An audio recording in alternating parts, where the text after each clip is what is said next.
गुल्लू खेत के पास बनी पगडंडी पर तेज कदमों से चल रहा था।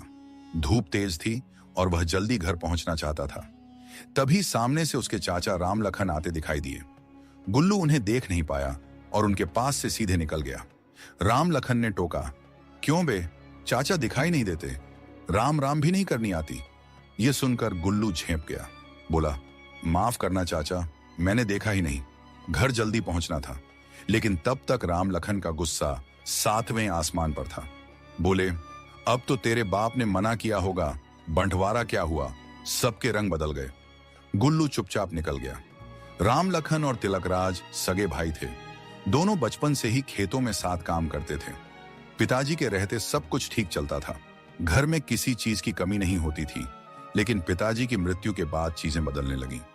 तिलकराज अब खेत में कम जाते और पैसों का हिसाब ज्यादा देखने लगे। राम लखन अकेले खेतों में मेहनत करता और हर साल घाटा दिखाया जाता। उसे शक था कि हिसाब में कुछ गड़बड़ है, लेकिन बड़े भाई की इज्जत के चलते चुप रहा।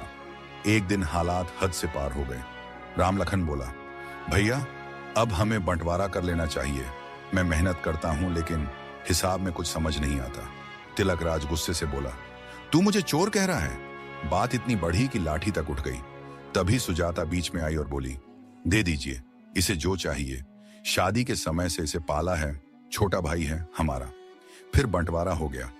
तिलकराज ने अपने खेत के लिए मजदूर रख लिए। राम लखन खुद अपने हिस्से में मेहनत करता रहा। उसकी पत्नी सुमन अक्सर बीमार रहती थी।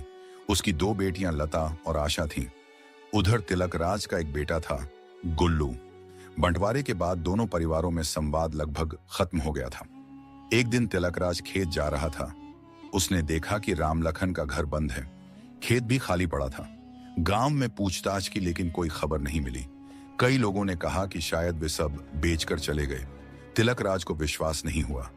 कुछ दिन बाद राम लखन लौट आया, दोनों बेटियों के साथ। सुमन नहीं थी।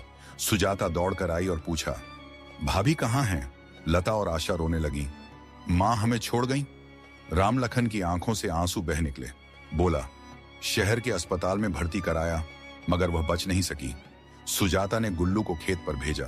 गुल्लू बोला, पिताजी, मां और चाचा रो रहे हैं। तिलकराज घर आया, राम लखन को गले लगाया, अब मैं सब संभालूंगा। 13वीं के दिन तिलकराज ने सबके सामने बंटवारा रद्द करने की बात रखी। बोला, अब सब कुछ एक होगा, हम साथ मिलकर बेटियों की जिम्मेदारी निभाएंगे। राम लखन ने कहा, भैया, अब मुझे जमीन से मोह नहीं, बस मेरी बेटियों को मां जैसा स्नेह मिले। मैं हरिद्वार जाना चाहता हूं। तिलकराज रो पड़ा, हरिद्वार जाने का समय मेरा है, तू नहीं जाएगा। सुजाता बोली, जब मैंने तुम्हें पाला तो इन बेटियों को भी अपनी मानती हूं। फिर उन्होंने बताया कि राम लखन ने बेटियों के नाम बैंक में पैसे जमा कर रखे थे। तिलकराज ने गलती मानी, मैंने पैसे बचाने के चक्कर में तुझसे बात नहीं की। राम लखन उनके पैरों में गिर पड़ा, माफ कर दो भैया। दोनों गले लग गए। अब परिवार फिर एक था।